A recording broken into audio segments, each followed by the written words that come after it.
Y'all, we need to talk about episode 16. Fair warning, I'm going to rip this episode to pieces. This episode kind of does a whole bunch and nothing simultaneously. It's really weird.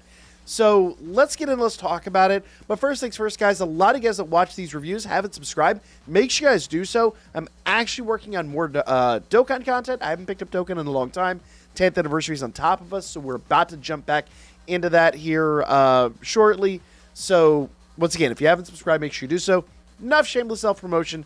Let's talk about Dragon Ball Daima, because that's why you're actually here. So when it comes to this episode, I'm just, I always start off with my ratings, and I'm going to say the animation on this episode was actually pretty good for the most part. There were like 2 or 3 set places where I could nitpick it. I'm overall going to give it an 8, and the only reason I'm going to give it an 8 is because the parts that bothered me really did bother me a lot, but the parts where it shined really did shine. One of the outliers that really bugged the heck out of me is when Gummo was messing with the belt, and the proportions of the belt changed constantly. The position of the eye in the belt changed constantly. It was crazy. It was just, it felt very sloppy. And there were just 2 or 3 moments in the episode that were kind of like that. So I'm going to give the episode an 8 in animation, which is not a bad score. We just know that Toei can do way better. And once again, my expectations are, kind of a little bit lower, especially considering, we saw what we got with Dragon Ball Super. One Piece hasn't always been, like, on top of the world. But, how many times can Pika knock down the same building in one episode, let alone in, like, 5 consecutive episodes? But nevertheless, when this episode's on, it is absolutely on, and I can't fault it for that. Narrative-wise, I'm slightly annoyed, because this episode built up quite a few things, and then suddenly kind of went, oh yeah, power scaling. Well, I guess we just need to back out of this.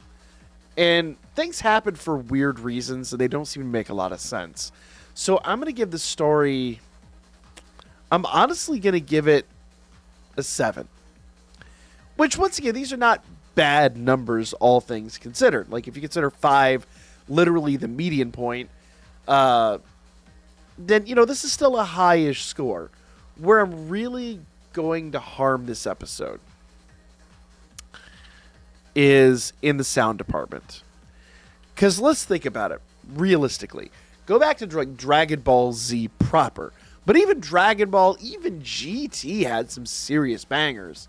But the sound design of Dragon Ball is always a high point.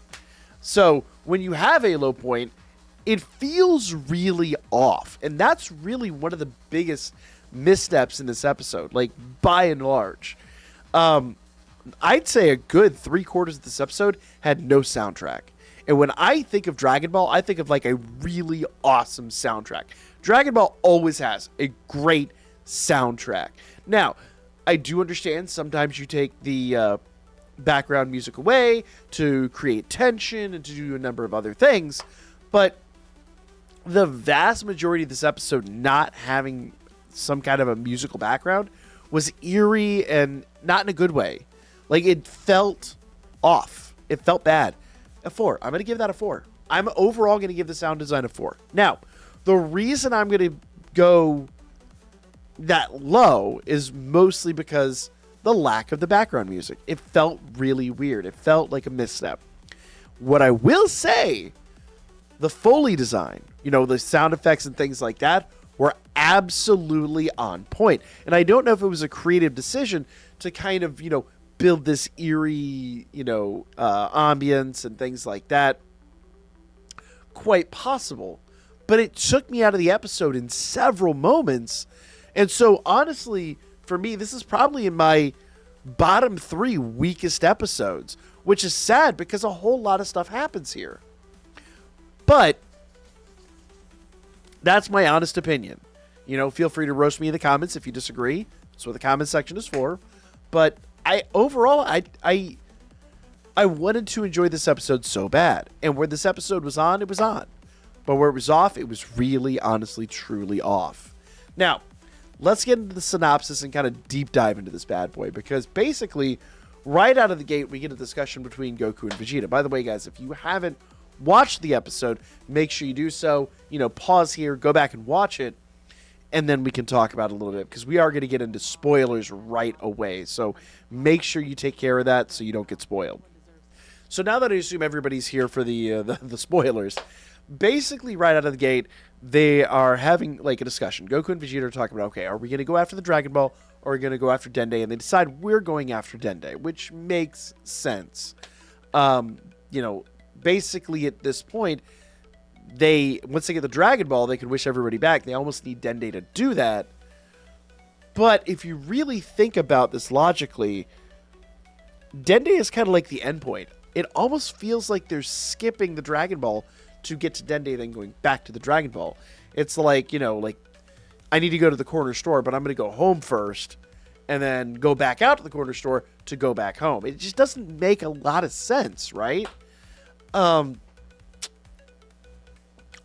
I understand narratively why they did it, because the Dragon Ball is going to be a sticking point, since Majin Buu and Majin Ku have the Dragon Ball, or Dr. Aranisu to a lesser extent.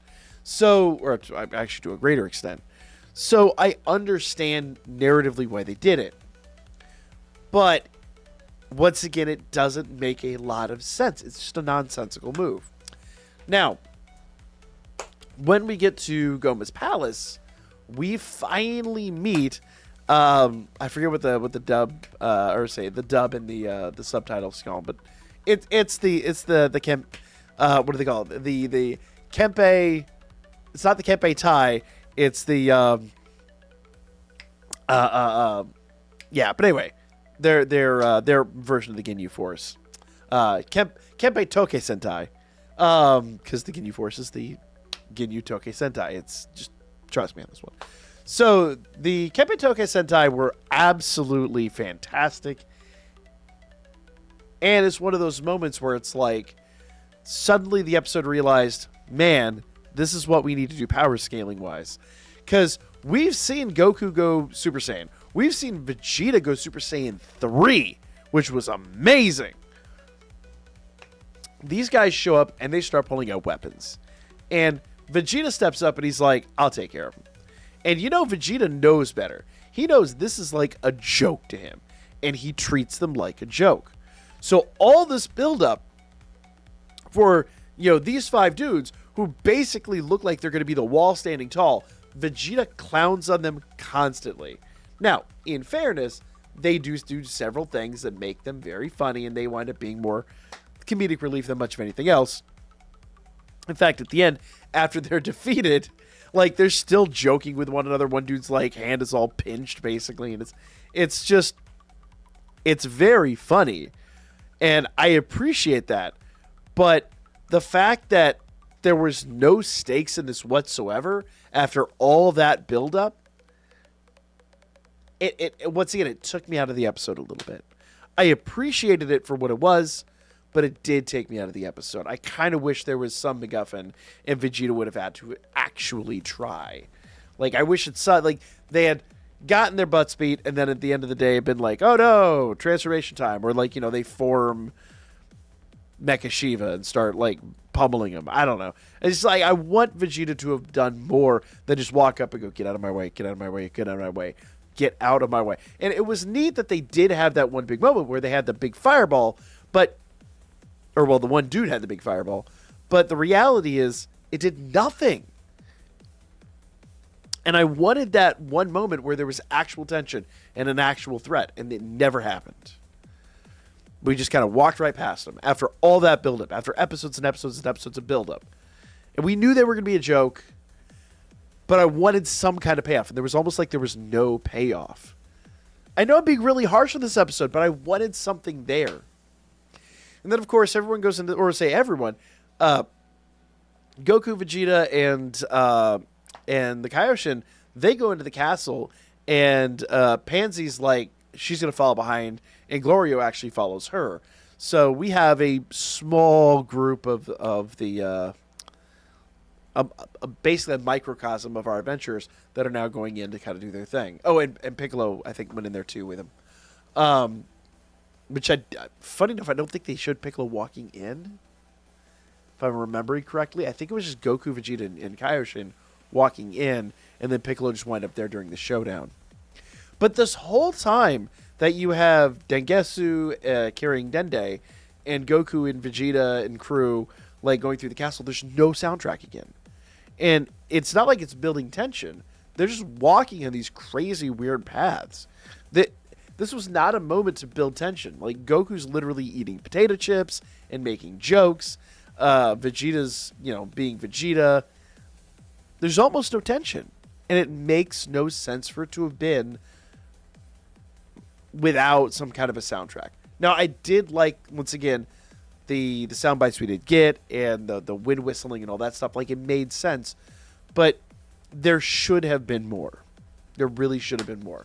Now, finally, they meet up with Dengetsu, and he's literally holding Dende hostage. He's literally got a gun.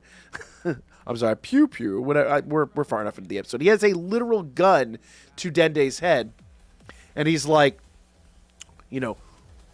basically doing his like big like villain. I'm gonna get away, and there's nothing you can do about it. And out of nowhere, like literally out of nowhere, with all this stuff going down. With all these extra strong people here and, folks constantly standing up to him and him just, like, flexing with this gun. And, it's never a threat to our heroes. Our heroes could tank that easily. He winds up basically, like, getting taken out by the hat that Hybeast got in the last episode. And Hybeast never went in the mansion. Like, they never show him going in. He's just kind of like surprised he's there. And his hat winds up being the thing that takes out Dengetsu. And it just felt really weird.